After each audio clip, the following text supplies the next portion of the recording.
Right welcome back to big TV digital exclusive. Big breaking news చూస్తున్నాం. MMTS rape కేసులో విచారణ కొనసాగుతోంది and కీలకమైన విషయాలు కూడా బయటకు వస్తున్నాయి. వెలుగులోకి వచ్చింది ఏంటంటే మేడ్చల్ కి చెందిన ఒక యువకుడి పైన కూడా అనుమానాలు వ్యక్తం చేస్తోంది.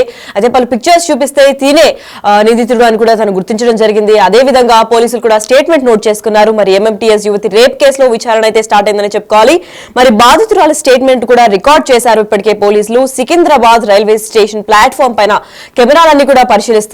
అంతేకాకుండా మేడ్చల్ దగ్గరలో గౌడవల్లికి చెందిన యువకుడిపై కూడా అనుమానాలు వ్యక్తం చేస్తున్నారు. అయితే అతనిపై ఇప్పటికే పలు స్టేషన్లో కేసులు కూడా నమోదయ్యాయని చెప్పుకుంటూ వచ్చారు. మరి అనుమానితుడు ఫోటోను కూడా గుర్తించింది ఆ యువతి. ఎవరినైతే చూస్తున్నారో మహేష్ గా కూడా గుర్తించారు. తనే నిందితుడిగా కూడా భావిస్తున్నారు. యువతి కూడా తనే అని కన్ఫర్మ్ చేసింది. అయితే ఈ యువకుడు మేడ్చల్ దగ్గరలోని గౌడపల్లికి చెందిన యువకుడుగా ఇప్పటికే అనుమానాలు వ్యక్తం చేస్తున్నారు. మరి అనుమానితుడిని ప్రశ్నిస్తున్నారు ఇప్పటికే పోలీసుల అదుపులోనే నిందితుడు కూడా ఉన్నట్లు సమాచారం అందింది. మరి ఈ యువతికి సంబంధించిన డీటెయిల్స్ వరకు ఏపీలో అనంతపురం జిల్లాకు చెందింది ఈ యువతి. అయితే 22 అంటే 22న సెల్ ఫోన్ రిపేర్ కోసం సికింద్రాబాద్ కు వచ్చింది యువతి. అయితే అరౌండ్ రాత్రి 7:15 సికింద్రాబాద్ ట్రైన్ ఎక్కింది యువతి. దాన్ని అలాగే 8:15 తర్వాత ఆల్వాల్ స్టేషన్ కు దాటింది ట్రైన్. దాని తర్వాత మహిళా భోగి లోపలికి ఆ నిందితుడు కూడా వచ్చినట్టు చెప్పింది. అలాగే అదే విధంగా కోరిక తీర్చాలంటూ యువతిని వేధింపులు చేశాడు. వేధింపు చర్యలు చేపట్టిన తర్వాత చాలా సేపటికి దీంతో ఎంఎంటీఎస్ నుంచి ఆ యువతి బాధపడి ఒక్క సెకండ్కి దూకేసింది. అయితే దూకిన తర్వాత ప్రస్తుతానికైతే ప్రైవేట్ హాస్పిటల్లో యువతి చికిత్స పొందుతోంది. ఇప్పటికైతే నిలకడగానే ఉంది అని కూడా చెప్తున్నారు. మరి పొజిషన్ కూడా స్టేబుల్ గానే ఉంది. ప్రస్తుతం యువతికి అయితే ప్రాణహాని లేదంటున్నారు. కాకపోతే పలు చోట్ల గాయాలైనప్పటికీ కూడా ఇప్పుడు పరిస్థితి కొంచెం స్టార్టింగ్ లో విషమంగా ఉన్నా కానీ ఇప్పుడు కొంచెం స్టేబుల్ సిచ్యువేషన్కి వచ్చిందని కూడా చెప్పుకుంటూ వచ్చారు. మరి భయంతో ఎవరితో కూడా మాట్లాడలేకపోతున్నానని కూడా యువతి స్టేట్మెంట్ లో రికార్డ్ చేసింది. అసలు దీనికి సంబంధించిన పూర్తి ఇన్ఫర్మేషన్ కూడా మా ప్రతినిధి సురేష్ F2F విత్ దీప్తి చందన, ఇప్పుడు ప్రస్తుతం రైల్వే ఎస్పీగా పనిచేస్తున్న దీప్తి చందనతో మా ప్రతినిధి సురేష్ అందిస్తారు. ఎంఎంటీఎస్ రైల్లో యువతిపై అత్యాచార యత్నం చేయడంతో ఆమె రైల్లో నుంచి దూకి కింద పడి తీవ్ర గాయాలయ్యి ప్రస్తుతం ఆమె చికిత్స పొందుతుంది హాస్పిటల్లో. దీనికి సంబంధించే రైల్వే పోలీసులు కూడా కేసు నమోదు చేసి దర్యాప్తు చేస్తున్నారు. మనతో పాటు రైల్వే ఎస్పీ చందన దీప్తి గారు ఉన్నారు. ఒకసారి పూర్తి వివరాలు అడిగి తెలుసుకున్నాం. మేడం, అసలు ఎలా జరిగింది ప్రమాదము, ఎవరు అతను చేసింది? నైట్ టైం అరౌండ్ 8 PM ఆ సమయంలో ఈ అమ్మాయి victim, she's in her early 20s, ఈ ట్రైన్ లో ఎంఎంటీఎస్ ట్రైన్ తెల్లాపూర్ నుంచి మేడ్చల్ వెళ్తుంది. సికింద్రాబాద్ లో ఈ అమ్మాయి ట్రైన్ ఎక్కి వెళ్తుంది. సో అరౌండ్ ఆ టైంలో వేరే కో ప్యాసింజర్స్ లేని సమయంలో ఇతను వచ్చేసి ఈ అమ్మాయిని వెనక నుంచి గట్టిగా పట్టుకుని he asked her for sexual favor. She denied. Then he tightened the grip. తర్వాత అమ్మాయి సరే నీతో వస్తాను, తనేదో రూమ్ కి రమ్మని చెప్పాడంటే వస్తానని చెప్తే అప్పుడు వదిలిపెట్టుకొని వీడు ఎలాగైనా నన్ను అత్యాచారం చేస్తాడు అని గ్రహించి she kind of panicked and she jumped off the train. So తర్వాత she was admitted in the hospital by her friends. తర్వాత హాస్పిటల్ నుంచి మనకి ఇన్ఫర్మేషన్ వచ్చింది దట్ బట్ మనకు వచ్చిన ఇన్ఫర్మేషన్ ఆమె చెప్పిన దాని ప్రకారం she jumped of the train. Police statement record చేయడానికి వెళ్ళినప్పుడు నిన్న మధ్యాహ్నం మటుకి మనకి షీ టోల్డ్ ఇట్లా నా పట్ల ఇట్లాంటి ప్రవర్తన జరిగింది కాబట్టి నేను ప్యానిక్ అయ్యి జంప్ చేశానని. Once we came to know we form teams and send them for looking out for the evidence. ఇప్పటికి కూడా ఇన్వెస్టిగేషన్ కొనసాగుతుంది. తొందరలో మనం కల్పిట్ ని పట్టుకొని ప్రొడ్యూస్ చేయడం. అంటే నిందితుడు ఎక్కడ, ఏ రైల్వే స్టేషన్ లో ఎక్కాడు? ఆ సమయంలో ఇద్దరే ఉన్నారా మేడం ఎంఎంటీఎస్ బోగిలో? ఇన్సిడెంట్ జరిగినప్పుడు ఇద్దరే ఉన్నారని చెప్తుంది అమ్మాయి. బట్ సీసీటీవీ ఫుటేజెస్ అన్ని ఎగ్జామిన్ చేస్తున్నాము. మనకి డైరెక్ట్ గా ఆఫెన్స్ జరిగిన దగ్గర కెమెరాస్ లేవు. But there are some cameras entry exit points లో ఉన్నాయి. అవన్నీ కూడా వెరిఫై చేయడం జరుగుతుంది. So we're on the job and also human intelligence ఇంకెవరైనా ఐ విట్నెసెస్ ఇట్లా అప్పుడప్పుడు జరుగుతుంటుంది. ఈ లేడీస్ కంపార్ట్మెంట్లో వీళ్ళు రావడము, దానికి దేర్ ఆర్ మల్టిపుల్ రీజన్స్.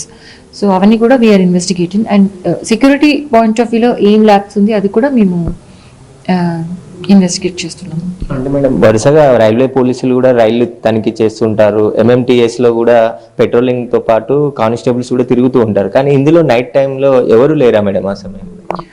ఒక బోగీలో పర్మనెంట్ గా పోలీసు ఉండరు, because it's not possible to cover all bogies all the time. But patrolling డ్యూటీలో ఉంటారు, అందుబాటులో ఉంటారు. అందుకని మీకు ఏదైనా సస్పిషన్ ఉంది అనుకోండి passengers, what they can use, they can just dial 139 or rail Madad app use చేసి కంప్లైంట్ చేయొచ్చు. ఇలాంటి ఎబరేషన్, ఇప్పుడు లేడీస్ కంపార్ట్మెంట్లో జెంట్స్ ఉండడము, లేకపోతే ఏదైనా అన్ఐడెంటిఫైడ్ బ్యాగ్ పడి ఉండడము, లేకపోతే ఏదైనా చిన్న గొడవ పెద్దది అవుతుంది అనిపించడం, ఇలాంటప్పుడు ఈ నెంబర్ ఫోన్ చేసినట్లయితే మన వాళ్ళు దగ్గరలో ఉన్న పోలీస్ వాళ్ళు 10 నిమిషాలు రావడానికి వీలుంటుంది. కానీ అక్కడే పర్మనెంట్గా ప్రెజెన్స్ అనేది ఉండదన్నమాట, because we're constantly patrolling.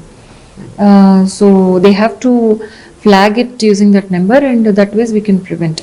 But otherwise ఈ సిచ్యువేషన్లో ఆ టైంలో ఆ అమ్మాయి కథనం ప్రకారము she was alone.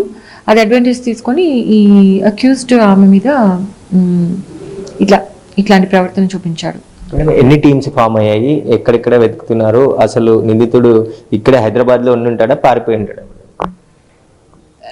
See, we can't reveal the details of investigation while it is going on because it will hamper the result of the investigation.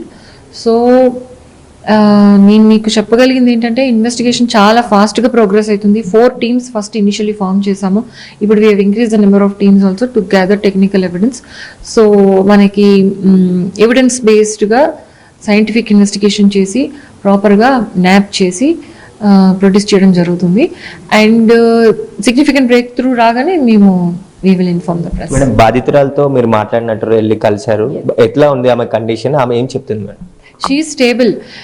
తనకి డాక్టర్స్తో కూడా మాట్లాడడం జరిగింది, హాస్పిటల్ సూపరింటెండెంట్ గారితో కూడా మాట్లాడడం జరిగింది. బ్రెయిన్ స్కాన్ ఇది కూడా చేశారు. అండ్ ఇంటర్నల్ ఇంజురీస్ లేవని చెప్తున్నారు. Her condition is very stable. నేను మాట్లాడినప్పుడు కూడా అమ్మాయి యాక్టివ్గా ఉంది. కానీ అయినప్పటికీ కూడా తను ట్రైన్ నుంచి పడిపోయింది, అన్కాన్షియస్ అయిందని చెప్తుంది కాబట్టి అబ్జర్వేషన్లో పెట్టవలసి ఉంటుంది. But externally she has lot of swelling on the face. But అది తొందరగానే రికవర్ అయిపోతుంది. And best of the treatment ఇవ్వడం కూడా జరుగుతుంది. రైళ్లలో ప్రయాణించే మహిళలకు మీరు ఎలాంటి సూచనలు చేస్తారు? సో అది మీకు అనుమానం కలిగించేటటువంటి ప్రవర్తన ఎవరైనా చూపిస్తున్నారంటే please call 139 and inform the concerned inform the railway police. ఇలా ఉంది అంటే మీకు 10 minutesలో హెల్ప్ వస్తుంది. ఇది కంపల్సరీగా మీరు ఉపయోగించుకోవాలి, all ladies who are travelling. And also కొంచెం జాగ్రత్తగా ఉండాలి with respect to jewellery and all. ఇప్పుడు విండో పక్కన కూర్చొని హెవీ జ్యువెలరీ అలాంటివి వేసుకుంటే స్నాచింగ్ అవకాశాలు కూడా ఉంటాయి from outside. And running trains ని పట్టుకోవడానికి ట్రై చేయకూడదు, లైఫ్ రిస్క్ ఉంటుంది. సో ఇలాంటివన్నీ general instructions to public also we keep giving. అయితే ఎవరైతే నిందితుడు ఉన్నాడో నిందితుడి కోసం 4 ప్రత్యేక టీమ్స్ ని ఏర్పాటు చేసి గాలిస్తున్నాం, వీలైనంత త్వరగా నిందితుడిని పట్టుకుంటామని చెప్పేసి కూడా రైల్వే పోలీసులు చెప్తున్నారు. అదేవిధంగా ఎవరైతే బాధితురాలు ఉందో ఆమె ప్రస్తుతం ఆరోగ్యం కూడా నిలకడగా ఉంది, ప్రస్తుతం ఆమె గాంధీ ఆసుపత్రిలో చికిత్స పొందుతుందని చెప్పేసి కూడా రైల్వే ఎస్పీ చందన జిప్తి గారు చెప్తున్నారు. ఎస్, చూసారు కదా, డిజిటల్ ఎక్స్క్లూజివ్ లో స్వయాన రైల్వే ఎస్పీగా వ్యవహరించే చంద్ర దీప్తితోనే సురేష్ F2F కూడా ఇవ్వడం జరిగింది. అయితే ఇదే నేపథ్యంలో MMTS యువతి రేప్ కేసులో విచారణ కూడా స్టార్ట్ చేశామని చెప్పుకుంటూ వచ్చారు. అలాగే బాధితురాల స్టేట్మెంట్ కూడా ఇప్పటికే రికార్డ్ చేశాము అని చెప్పారు. మరి సికింద్రాబాద్ రైల్వే స్టేషన్ ప్లాట్ఫామ్ పైన కెమెరాలు పరిశీలిస్తున్నాము, ఎందుకంటే ఘటన జరిగిన చోట కెమెరాలు లేకపోవడంతో స్టార్టింగ్ ఇంకా ఎండింగ్ పాయింట్ మాత్రమే కెమెరాస్ ఉన్నాయి కాబట్టి ఆ 2 పాయింట్స్ ని బేస్ చేసుకొని టెక్నికల్ టీం కూడా ఏర్పాటైంది. వాటిని అందరినీ కూడా సపోర్ట్ చేసుకొని ఖచ్చితంగా విచారణ ఇంకా స్పీడప్ చేస్తున్నామని కూడా చెప్పుకుంటూ వచ్చారు. అయితే ఇదే నేపథ్యంలో మేడ్చల్ దగ్గరగా ఉన్న గౌడి చెల్లికి చెందిన యువకుడిపై కూడా అనుమానాలు వ్యక్తం చేస్తున్నారు. ఇతనిపై ఇప్పటికే పలు స్టేషన్లో కేసులు నమోదు కావడంతో ఇతనే నిందితుడు అయి ఉంటాడని కూడా ఆ యువతి కూడా చెప్పడంతో నిందితుడు ఇతనే అని చెప్పి కూడా ఫొటోస్ గ్యాదర్ చేయడం జరిగింది. ప్రస్తుతానికి నిందితుడు పోలీసులు అదుపులో ఉన్నారనే సమాచారం అందింది. మరి ఇతనిపై ఇప్పటికే పలు స్టేషన్లో కేసులు కూడా నమోదయ్యాయి కాబట్టి అనుమానితుడి ఫోటోను కూడా యువతికి చూపించడంతో యువతి కూడా అవును తినే అని కూడా చెప్పుకుంటూ రావడం జరిగింది. మరి అనుమానితుడిని ఇప్పటికే పోలీసులు తీవ్ర స్థాయిలో ప్రశ్నిస్తున్నారు. సో ఇప్పుడు ఇలాంటి ఇన్సిడెంట్స్ మరి ఎప్పటికీ కూడా రిపీట్ కాకూడదు అంటే ప్రతి ఒక్క ప్యాసింజర్కి, లేదంటే ఎస్పెషల్గా మహిళలకి ఒకవేళ ఎవరిపైన అనుమానాలు వ్యక్తమై ఇంకేమైనా ఆపద వస్తుంది అని గ్రహిస్తే మాత్రం వాళ్ళు 100 కన్నా 139 అనే నెంబర్ని నోట్ చేసుకోవాలి. ఎప్పుడైతే 139కి కాల్ చేస్తామో ఇమీడియట్గా విదిన్ 10 minutes లో కూడా అక్కడ సపోర్ట్ రావడం జరుగుతోంది. అండ్ హెవీ జ్యువెలరీ కూడా వేసుకోవద్దు అని చెప్పి చందనా దీప్తి తన మాటల్లోనే చెప్పారు. అండ్ ఇవన్నీ జనరల్ ప్రికాషన్స్ అయినప్పటికీ కూడా ఎవరి జాగ్రత్తల్లో వాళ్ళు ఉండాలి. ఒకవేళ ఇలాంటి సిచ్యువేషన్ ఎవరన్నా నెక్స్ట్ ఫ్యూచర్లో కూడా ఒకవేళ ఎదుర్కోవాల్సి వస్తే మాత్రం 139ని నోట్ చేసుకోండి. ప్రతి ఒక్క విమెన్ మొబైల్లో ఉండాల్సింది ఇది. 100 కన్నా 139 ఇంకా అతివేగంగా పనిచేస్తుందని కూడా చెప్పుకుంటూ వచ్చారు.